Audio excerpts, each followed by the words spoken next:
Budget 2023 व्यक्तिगत करदाताओं के लिए क्या बदल सकता है? यहाँ निर्मला सीतारमण क्या घोषणा कर सकती हैं? जैसे जैसे हम बजट की तारीख के करीब आ रहे हैं, व्यक्तिगत करदाताओं की चिंता एक प्रमुख चिंता के साथ काफी बढ़ रही है। क्या कर का भुगतान बढ़ेगा? Goods and service tax (GST) दरों में बदलाव करदाताओं के मासिक बजट खर्च को काफी प्रभावित करता है, लेकिन ये प्रत्यक्ष कर है जो करदाता को सबसे ज्यादा परेशान करता है।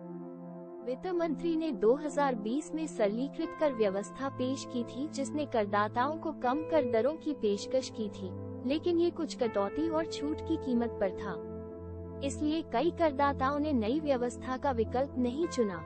इस साल कर्मचारी हितैषी बजट की काफी उम्मीदें हैं। कर स्लैब और दर युक्तिकरण वर्तमान आय स्लैब के साथ साथ नियमित कर व्यवस्था के तहत कर दरें वित्त वर्ष 2017-18 से अपरिवर्तित बनी हुई हैं।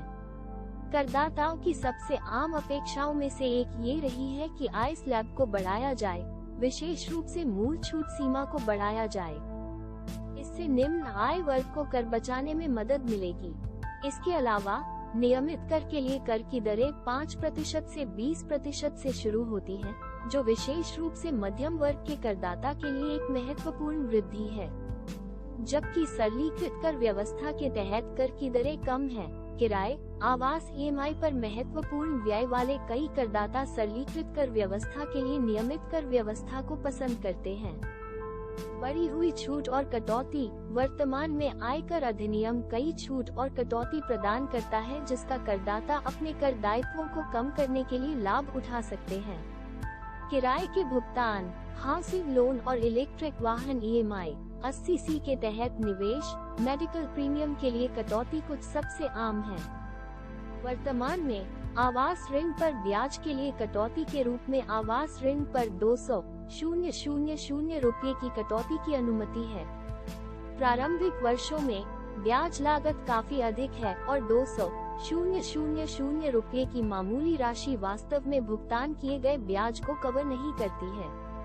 इसलिए करदाता को शेष ब्याज कटौती से बचना होगा। ATC, ATD और शिक्षा ऋण जैसी कटौती का उपयोग मध्यम आयु वर्ग के करदाताओं द्वारा बड़े पैमाने पर किया जाता है, जिन पर वृद्ध माता पिता के स्वास्थ्य की देखभाल करने और अपने बच्चों की उच्च शिक्षा के लिए भुगतान करने की दोहरी जिम्मेदारी होती है। कोविड के बाद स्वास्थ्य की स्थिति दवाओं, प्रतिरक्षा बूस्टर और स्वास्थ्य देखभाल की लागत में वृद्धि के साथ अनिश्चित हो गई है।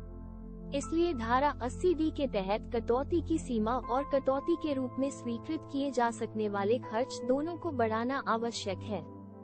छटनी, कामबंदी का सामना कर रहे कर्मचारियों के लिए कटौती। पिछले साल कई बड़ी बहुराष्ट्रीय कंपनियों ने मंदी, व्यापार में मंदी आदि के डर से अपने कर्मचारियों को पिंक स्लिप देते हुए देखा, जबकि कर कानून स्वैच्छिक सेवानिवृत्ति योजना (VRS) के लिए कर छूट प्रदान करते हैं या 500,000 रुपये की राशि तक छटनी मुआवजा। बहुत से कठोर शर्तों के कारण इनका लाभ उठाने में सक्षम नहीं है।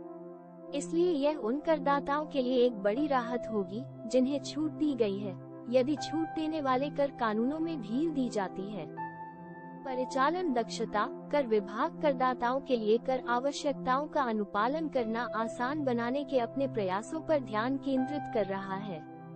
वार्षिक सूचना विवरण 26AS का अपडेशन, पहले से भरा हुआ टैक्स रिटर्न, सभी सही दिशा में उठाए गए कदम हैं। टैक्स रिटर्न प्रोसेसिंग की समय सीमा भी कम कर दी गई है।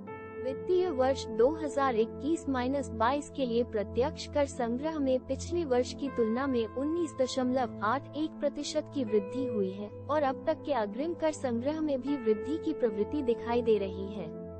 इस प्रकार आर्थिक परिदृश्य पर सब कुछ प्रफुल्लित दिखाई देता है।